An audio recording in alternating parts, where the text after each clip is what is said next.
Ang ating pansariling kapakanan, kaligtasan at kalusugan ay sadyang napakahalaga. Sa kalagitnaan ng isang malawakang pandemya na ni hindi natin inaasahang darating at ito'y nagdulot ng napakalaking suliranin sa lahat. Bata man o matanda, lahat tayo apektado. Ngunit sa gitna ng ito, ang karamihan sa paligid natin ay para bang sadyang napakahirap umunawa. Ang ating sakripisyo at kalinga ay napakawalang halaga sa kanila.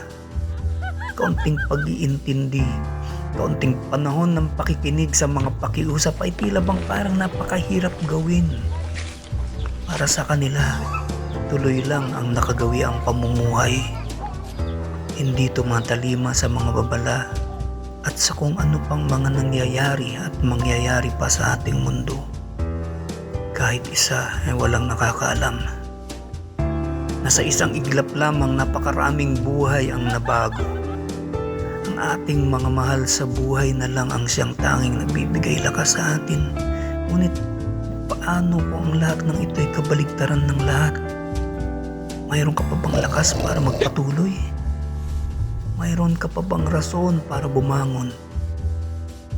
O antayin na lang natin maging huli na ang lahat? Huwag naman sana masayang ang ating mga sakripisyo.